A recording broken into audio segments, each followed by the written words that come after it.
महाराष्ट्र कांग्रेस के working president Naseem Khan इस वक्त हमारे साथ है। आज बहुत ही इंपॉर्टेंट कोर कमेटी की बैठक कांग्रेस की मुंबई में हो रही है। एक तो सबसे पहले सर, क्या क्या एजेंडे रहेंगे आज इस बैठक में, क्या प्रमुख बिंदुओं पर बैठक हो रही है? देखिए, प्रदेश कांग्रेस में इस तरह की बैठकें प्रमुख नेताओं की हम लोग हर 15 दिन में करते रहते हैं। आज की बैठक में मूल मुद्दा है राज्य की राजकीय परिस्थिति। दूसरा हमारा जो मुद्दा है 31 और 1 तारीख को इंडिया गठबंधन की होने वाली मुंबई में बैठक, तो उसकी व्यवस्था, उसको कैसे करना है, उन तमाम सारी चीज़ों के ऊपर हमारी चर्चा होगी और उसको विस्तार पूर्वक चर्चा करेंगे और उसको सफल बनाने का प्रयास हम लोगों का होते रहेगा। सर, एक सबसे बड़ा सवाल जो आपने कहा कि राजनीतिक मुद्दों पर भी चर्चा होगी, जो महाराष्ट्र की परिस्थिति है।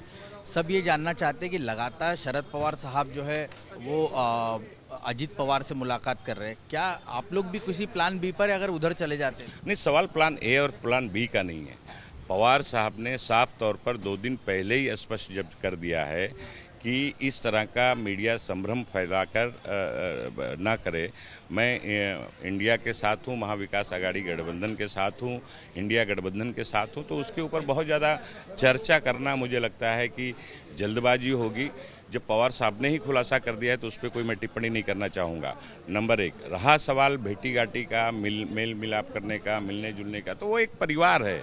पारिवारिक तौर पर कोई किसी को मिलता है, परिवार का व्यक्ति परिवार में घर पर आकर मिल सकता है, किसी तीसरे के घर पर, और वहां पर भी जयंत पाटिल साहब की उपस्थिति में। वो तो कोई परिवार के मेंबर नहीं है। ऐसे में कल शिवसेना सवाल ये उठा रही है कि अगर ऐसा ही है तो हम शिंदे के साथ चाय पी लेते जाकर। ठीक है। अब शिवसेना ने क्या कहा मुझे नहीं पता उसके बारे में, लेकिन जहाँ तक हम लोगों का सवाल है, कांग्रेस पार्टी का सवाल है, पवार साहब ने उस पर स्पष्टीकरण खुद ही दे दिया है। तो थोड़ा बच रहे, आप वैसे बहुत ही बेबाकी से बात करते हैं, लेकिन इस बार थोड़ा बच के जवाब दे रहे हैं। ऐसा क्यों ऐसा हो रहा है? नहीं, बचने का सवाल ही नहीं पैदा होता है। माननीय शरद पवार साहब बहुत ही सीनियर नेता हैं, लीडर हैं।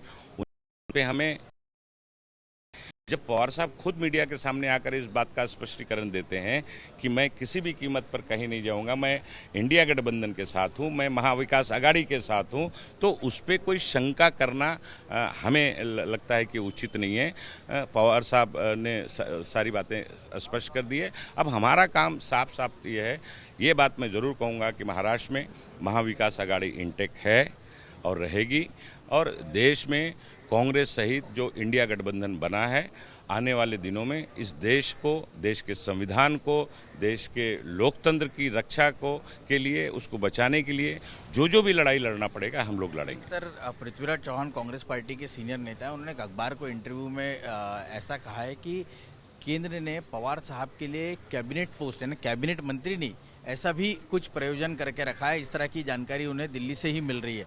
आपको लगता है अगर इस तरह की चीज़ें होती है तो एक कोई फैसले तक इस इंडिया गठबंधन को शरद पवार जी को लेकर पहुंचना पड़ेगा?